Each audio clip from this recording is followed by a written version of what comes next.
Hello, Jayhawks fans, and welcome back to another episode of the Hawks Nest presented by KC Sports Company. I'm your host, Nolan Brooks, and I'm very excited to be back on here with you guys. Last week's episode, we talked more KU men's basketball. We kind of looked at their non conference schedule as far as who they're going to be playing outside of the Big 12 to begin the year. There's a few good ones. There's a few ones that are probably going to be easy for them, but overall, a very good episode. Make sure to go check that out. Go check out all of our past episodes and just give it a listen. Make sure to like it, subscribe, comment if you like it, comment if you don't, all that fun stuff. But that's in the past. Now, let's focus on today's episode, and that is more KU football. KU's schedule is out for football, so we're going to talk about it, of course, right? It's okay.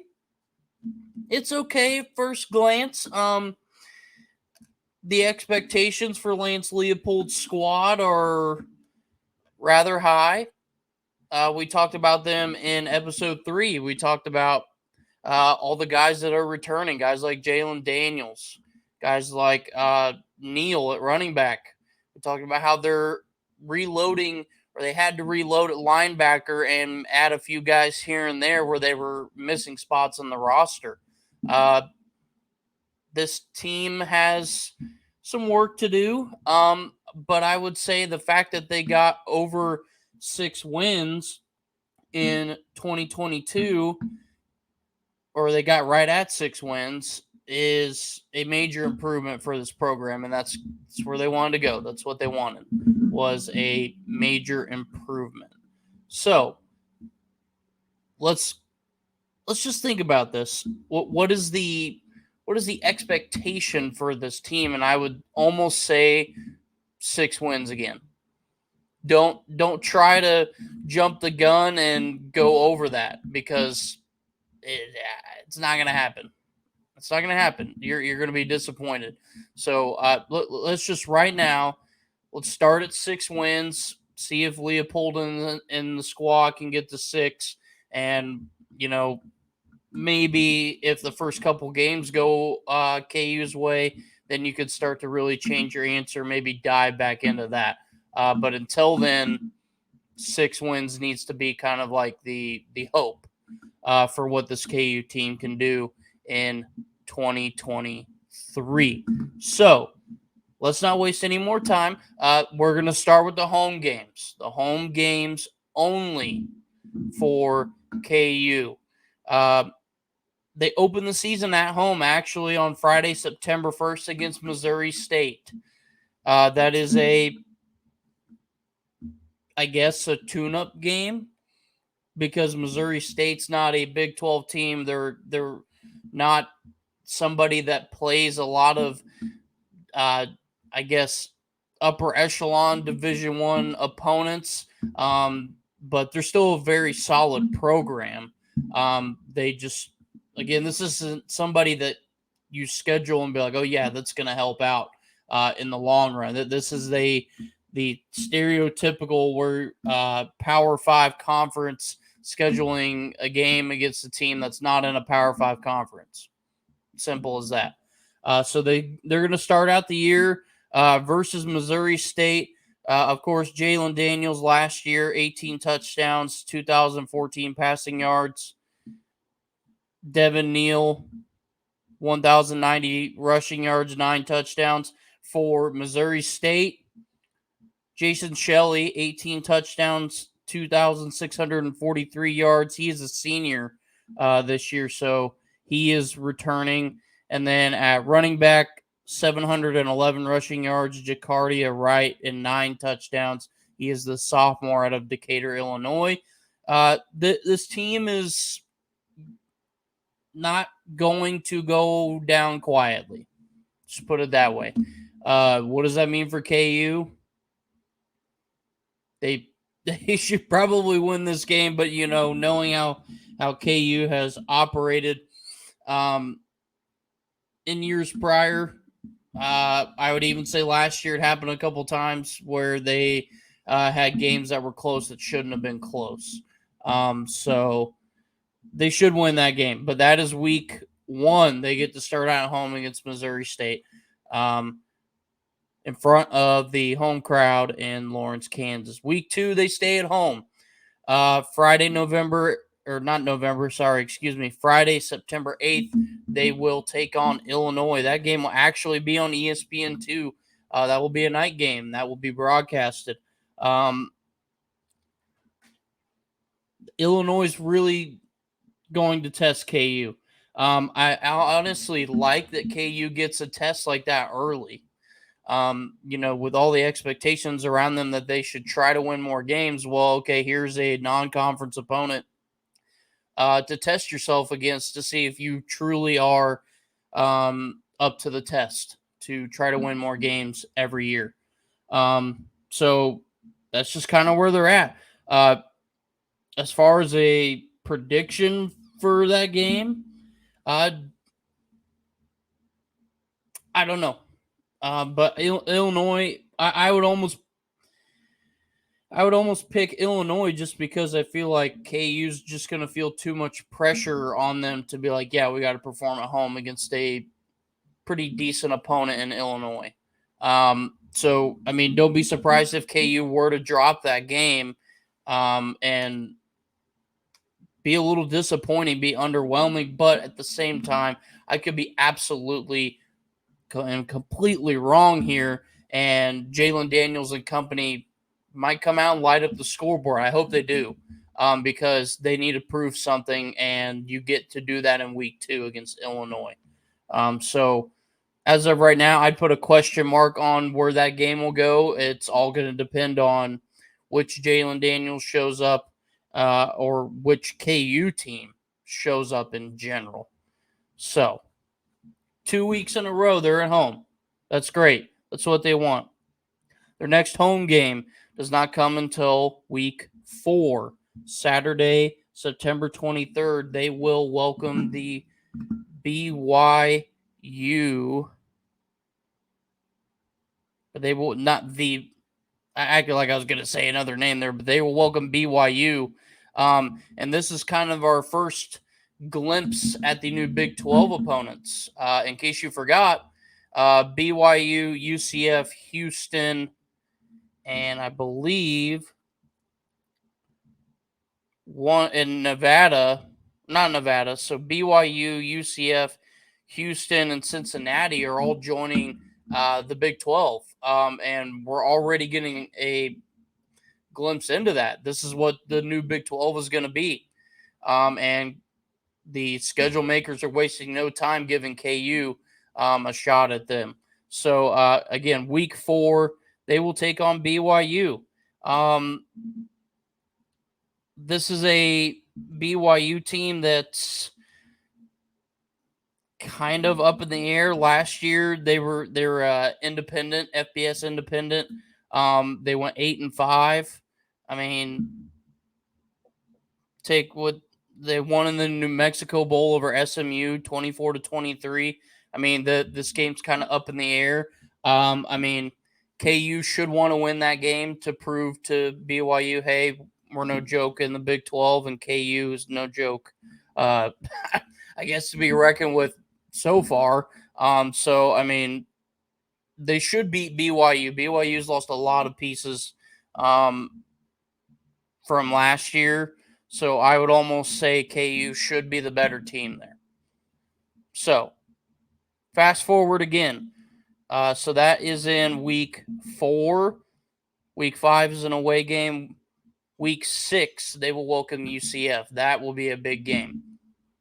UCF has been one of the better teams in the athletic conference, in the American Athletic Conference. 9-5 last year. They finished second in the conference. They lost in the Military Bowl to Duke, 30-13. But UCF has kind of been one of those programs that has been productive every year. They might not be a college football playoff team. They were one year. They were really close, according to them. But they're still a pretty solid program overall. And I think they're going to compete well in the Big 12. I could see them being a 6 or 7 win team right out of the gate in the Big 12. So this will be a tough one for KU. That game is kind of a 50-50 coin flip. Over the years, has UCF been the better team? Absolutely. What does that mean for KU? That should mean nothing. KU should want to try to prove themselves. I think that should be like a small goal they should have. Prove yourself against these new Big 12 opponents. Win those games. Set a tone.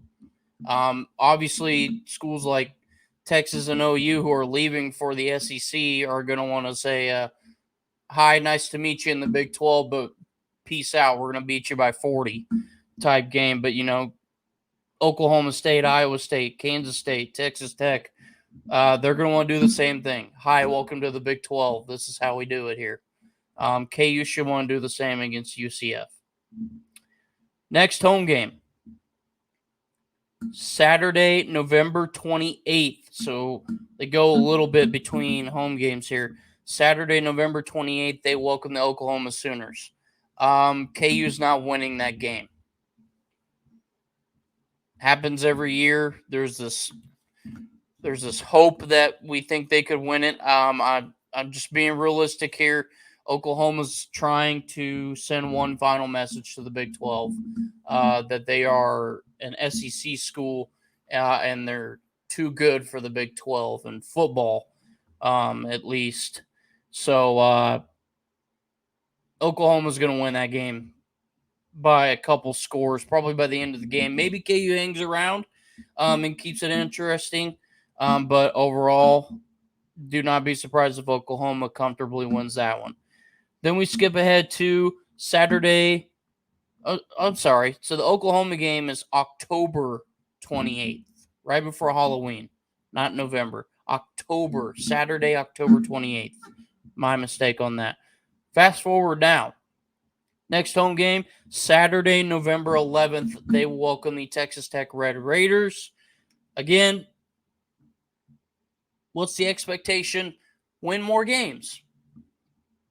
KU played Texas Tech well last year. No, not really. At Texas Tech, they got smoked, 43-28. Now, maybe the crowd is better in Lawrence. It's tough to go into Lubbock and win. That's always kind of been the reality there, is that it's tough to win in Lubbock. So maybe a change of scenery for where this game is will help out KU. I think this will be a barn burner. Defenses are going to collapse. You're going to see a lot of points scored, just like last year. But again, just kind of depends how Texas Tech can do in Lawrence. If it's rocking, if it's not, I don't know. Again, I hate being that way, but this KU team going 6-7 last year, it was an improvement, but it still kind of makes them a coin flip team, even with everybody returning. And it just depends. Every week, it's going to come down to who's showing up for KU. Are they doing their job? Will they continue to do it? Simple as that. Then the very next week, 7 days later, Saturday, November 18th, they welcome the K-State Wildcats to town. That place is going to be jumping, especially if we get to that point of the season and say KU is already at 6 wins by that point. They're going to want that next win. They're going to want to get to that 7th win to say, yeah, we improved. We got 7 wins instead of 6 wins, right? K-State is not going to want to let that happen. But that might be a really, really good game, actually. Either it's going to be a close one, and KU's going to make K-State nervous and sweat a little bit, or K-State's going to come out and want to whoop KU. I'm sure a lot of K-State fans would agree that they're going to want to whoop KU, and they think they can whoop KU. But we'll see. if Jalen Daniels and them are healthy, I think they could give K-State serious fits across the board. I think KU's defense has improved in some areas as far as personnel, and they brought back a lot of starters too. Just they got to go out and they got to perform. No Deuce Vaughn for K-State anymore, but that means basically nothing. K-State's still going to be a pretty solid team in the Big 12. They're going to want to continue to prove that they are going to want to run this conference once Oklahoma and Texas are gone.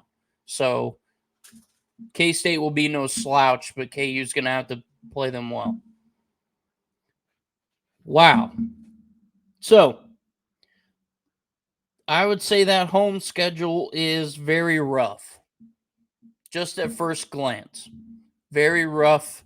Not favorable for a team that's wanting to try to bounce back or try to continue an upward climb,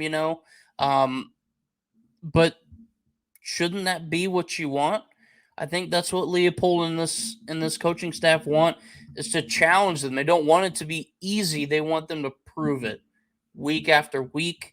And I think this home slate is going to help them try to do that. However, that also means that this tough home slate could sink them.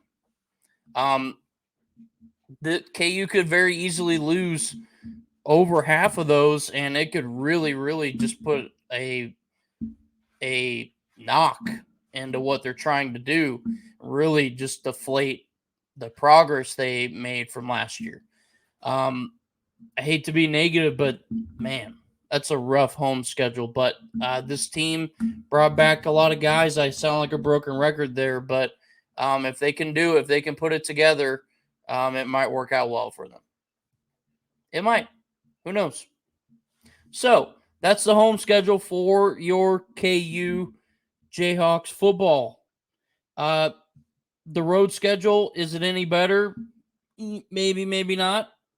When we get back from this break, we'll talk about the road schedule. We'll see what the Jayhawks have in front of them on the road. Just kind of what to expect, and we'll kind of go game by game for the road schedule as well. So stick around, and we'll be right back right here on the Hawks Nest presented by KC Sports Company. What up, KC? On the heels of yet another Kansas City Super Bowl victory, we have an awesome opportunity for you to broadcast your business to the local Kansas City market. We've created something called Kansas City Sports Company, which is a sports media hub for multiple live shows, all of which cover all the local Kansas City teams. Now, we have 30-second ad spots, 60-second ad spots, we have event sponsorships, studio sponsorships, show sponsorships, and much, much more. This is a great opportunity for you to start early with us and broadcast your business to a very dedicated, very enthusiastic Kansas City audience. Contact me or hit the Contact Us link on our website to learn more about this opportunity. Hey, folks, welcome back into the Hawks Nest presented by KC Sports Company. I'm your host, Nolan Brooks. In the first half of the show, we talked about the KU football home schedule as far as what the Jayhawks are looking at in Lawrence, Kansas for 2023, and it's a tough one. There's a lot of good games. You look at it, Illinois, BYU, UCF, Oklahoma, Texas Tech, and Kansas State on the home slate for the Jayhawks in 2023. That's a tough one, and like I said, we'll see how they do. That's just kind of the expectations. Is it's like, okay, what can you do from here? Prove yourself, right? Okay, so with the home schedule in mind, now let's go to the road schedule for the Jayhawks. Is it easier?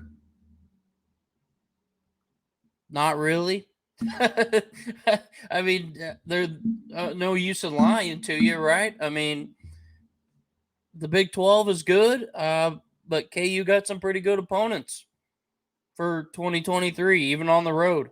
Let's waste no time here. Let's jump into this. Saturday, my goodness, my calendar is ungodly bad right now. Saturday, September 16th at Nevada. Okay. Last year, Nevada was not very good. They went 2-10 overall, 0-8 in conference play. KU, I think, could win this game. I think this would be a good one, considering that they got to play Illinois in week 2. We already talked about how that could be the Jayhawks' first loss of the season. This could be a good bounce-back game for KU to go to Nevada and win that game. So that's an easy one. Saturday, September 30th. Here's the first big road game for the Jayhawks. At Texas. Man, oh man. We already talked about Oklahoma and Texas are two teams that are trying to prove themselves on the way out of the conference. They want to show why they are ready for the SEC. And I guess the only way to do that is to basically run your conference all year long. Okay. Going to Austin, that's a toughie. That is a toughie. To say I think KU can win that game, I'd be kind of lying to you. Texas is loaded. They got plenty of talent. Their recruiting is unreal right now because they're gearing up to play in the SEC. There's just no reason to sugarcoat it. Texas is going to try to win as many games as they can on their way out. KU is going to be one of those teams that they want to smoke. They don't want to have to deal with them, right? I don't think this will be a pretty game for KU, I'll be honest. They might be able to keep it close for a half, maybe even 3/4. It just depends which KU team shows up. Texas went 8-5 last year. They did lose Bijan Robinson to the NFL draft, but that means basically nothing. Texas has a very, very good running back core. Jonathan Brooks is going to step up big time for Texas, and this is going to be a toughie for KU to go on the road to Austin. Okay, let's keep going here. Saturday, October 14th at Oklahoma State. Man, I really hate, again, I keep saying this. I hate to sound negative, but wait, I can be positive for a second because KU beat them last year in Lawrence. Now, it was in Lawrence, but a ranked Oklahoma State team came into Lawrence on November 5th last year, and KU smoked them 37-16. What does that mean for this year? Nothing at all. This time, though, they got to go to Stillwater. They got to travel. That's going to make it tough. Is it going to be the same outcome? I don't think so. Oklahoma State tends to play a lot better at home than they do on the road. They're Oklahoma State, again, they're also on the fringe. Them and K-State are kind of going to be those two teams that want to set a tone this year. That, hey, we know Texas and Oklahoma are leaving. This is our conference. Oklahoma State's going to want to do that. They went 7-6 last year, which is a very disappointing year by their standards compared to what they've been in years past. But this team is going to be tough in Stillwater. That being said, I think KU can make this close. I really do. KU has the personnel returning to do that. Considering they beat them like that last year, and Oklahoma State had a very, very solid team. Their record doesn't really speak to that. But the fact that KU did that last year, and now Oklahoma State has I wouldn't say a worse team, but maybe not to that normal level, KU could make this a good one. This could be one that you circle as a KU fan and be like, look, we win this one. This could help us out big time. So circle that one. Circle that one, Jayhawks fans. Saturday, October 14th. Okay, let's keep going here. Saturday, November 4th at Iowa State. This is going to be a toughie. This is going to be a toughie. However, Iowa State did go 4-8 last year. Very, very tough schedule last year for Iowa State.